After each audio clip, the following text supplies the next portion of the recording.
The story begins with a small dog who is being sent from a temple in Japan to America.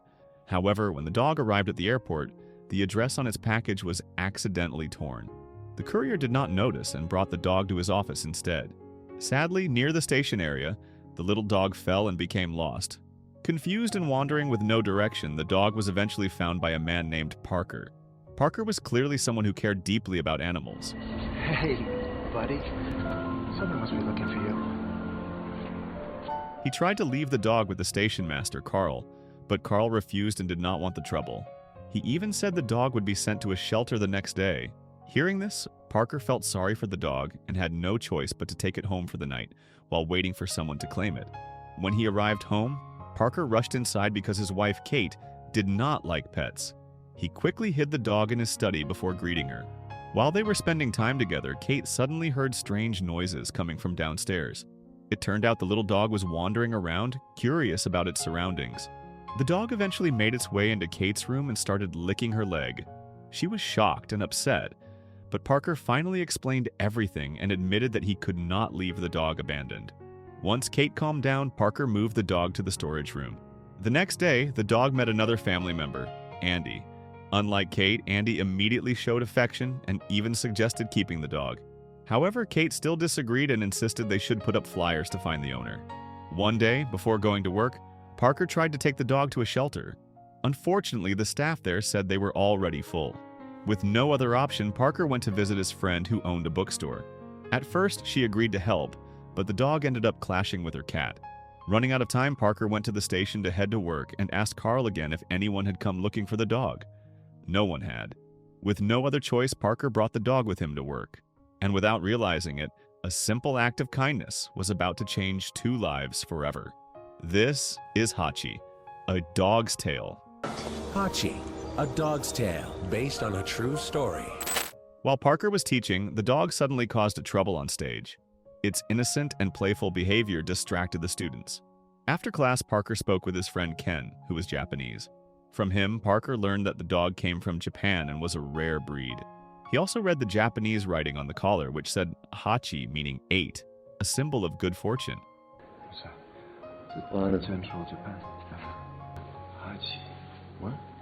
It's Japanese for 8, number of good fortune. When they arrived home, Kate and Parker began talking about whether they should keep Hachi. Suddenly, the innocent little dog caused trouble and accidentally ruined Kate's work. Already unhappy about having a pet, Kate grew even more upset, and Hachi was quickly moved back into the storage shed. Her frustration lasted into the night. Outside, a storm began to pour, and Hachi could only stay near the house, peeking through the cracks of the shed.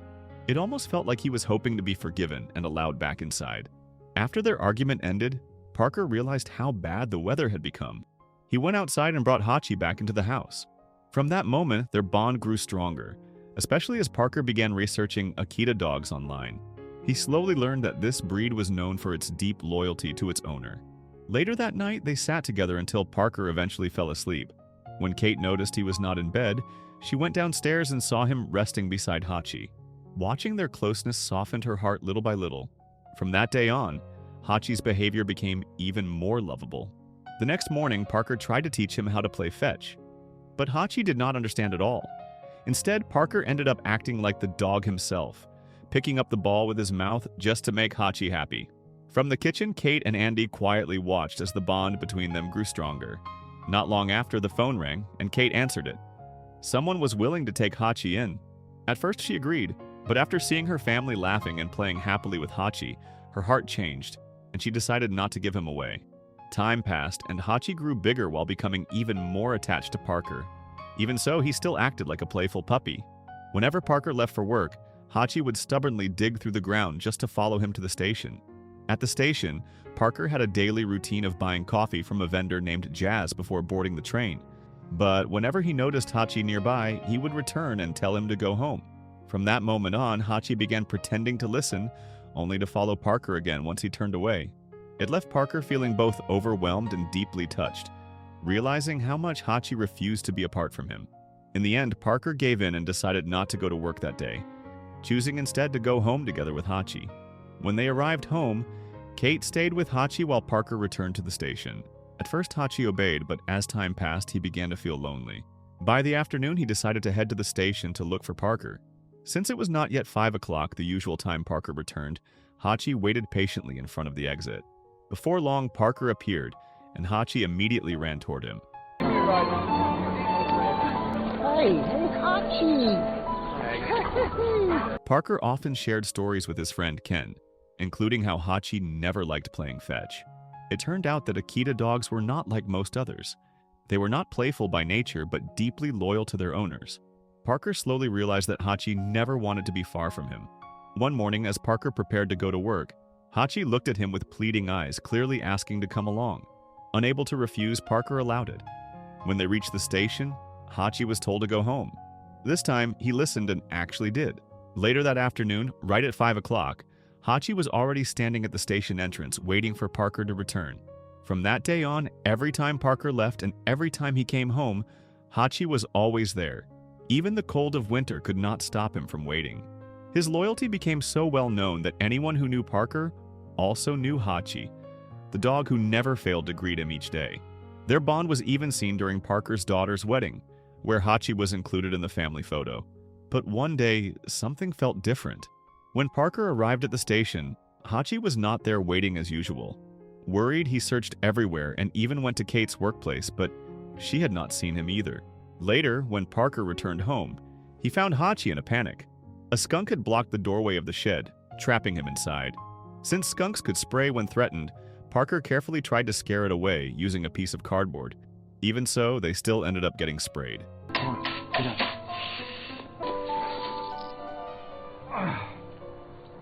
One day, Andy came home with happy news. When Kate and Parker learned that their daughter was pregnant, they were overwhelmed with joy. In the excitement, Parker unintentionally left Hachi behind. This made Hachi feel a little jealous. That same night, he heard barking sounds coming from Parker's room. Hachi thought Parker had brought home another dog, but in truth, Parker was only joking around and mimicking dog sounds with his wife. The next day, Hachi refused to walk Parker to the station.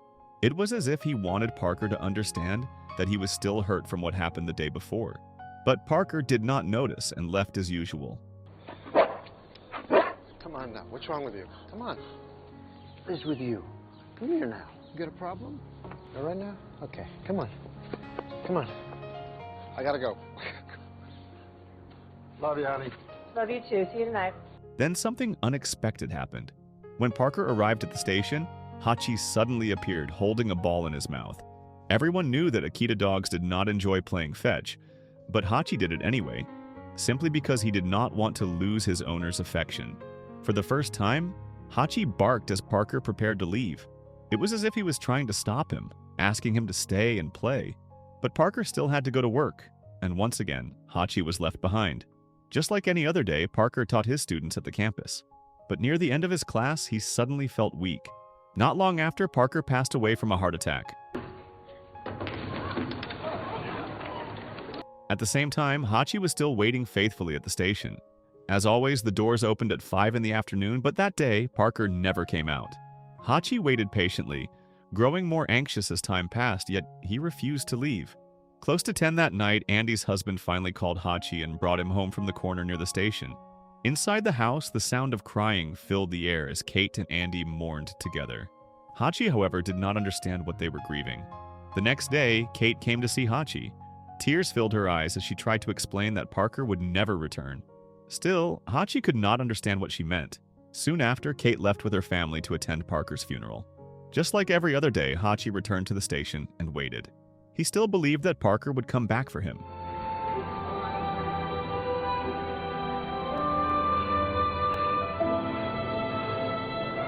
Carl, who saw Hachi waiting until nightfall, approached him with regret and tried to explain that Parker would never return. Even so, Hachi refused to leave. The following day, Kate walked through the house, remembering Parker. She was preparing to move to a new home, while Hachi would go live with Andy. The sadness grew heavier, especially with the quiet rain and Hachi's constant look of longing. At his new home, Hachi seemed restless and distant, always thinking about Parker. One day, when Michael accidentally left the front door open, Hachi immediately ran out. He followed the roads one by one until he reached his old home. But Parker and Kate were no longer there. Strangers now lived inside. Feeling lost, Hachi ran back to the station and sat in his usual spot, waiting once again. There, he met familiar faces, and one of them kindly gave him food. Not long after, Andy and Michael arrived to take Hachi home. By then, everyone had come to understand that Hachi had run away. Day by day, Hachi lived with a growing sense of longing. His heart was always drawn back to Parker, especially whenever he heard the sound of a passing train. Even though Andy wanted to care for him, she knew Hachi did not want to stay. One day, with a heavy heart, she finally let him go. Before leaving, Hachi turned back one last time, and in his eyes it felt as if he was thanking her for taking care of him all this time. From that moment on, Hachi's life became one of waiting. Every day he stayed at the station until it closed, then slept beneath an unused train car. This became his routine, patiently waiting for the person he loved to return and hold him again. A year passed and Hachi's story began to spread. One day, a reporter came to speak with Carl about Hachi's past. From that moment on, the story of the loyal Akita reached more people, including Ken, Parker's old friend. Ken came to the station to see Hachi and even offered to help Jazz with money in case Hachi ever became sick. But Jazz explained that many people already cared for Hachi and often helped with his food. Ken also visited Hachi and quietly shared his own longing for Parker. Seasons continued to change. Day after day, night after night, Hachi was surrounded by kind people who fed him, kept him company, or simply greeted him as they passed by. 10 years went by after Parker passed away. One day, Kate decided to visit her husband's grave. By coincidence, Ken was there as well. During all those years, Hachi had continued to wait at the station. Time had weakened him, and his body no longer carried the strength it once had, but his loyalty never faded. As they were about to leave, they were stunned to see Hachi still sitting faithfully in front of the station entrance. Kate walked toward him, embraced him, and let her tears fall. Even the people around them could not hold back their sadness. Hachi, you're still waiting.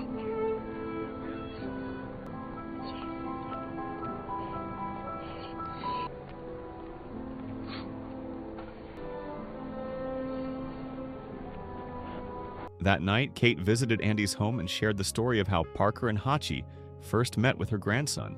Later that same night, when Hachi saw a train pass by, he once again made his way to the station, holding on to the hope that Parker might walk through the doors. Weak and cold, he slowly took each step forward. When he reached the station and sat in the same spot he had waited in for 10 years, it became clear that this would be his final night. Before closing his eyes, Hachi remembered the many beautiful moments he had shared with Parker, from when he was just a small pup to the years they spent together. The real Hachiko was born in Japan in 1923. His owner was Professor Hirasaburo Ueno, who passed away in 1935. For 10 years, Hachiko waited at Shibuya Station for his owner to return. Today, a statue of Hachiko still sits in front of Shibuya Station, honoring a bond that never faded. So, the moral of the story is love that is pure and loyal, never asks for anything in return. It simply waits, even when the one it loves never comes back.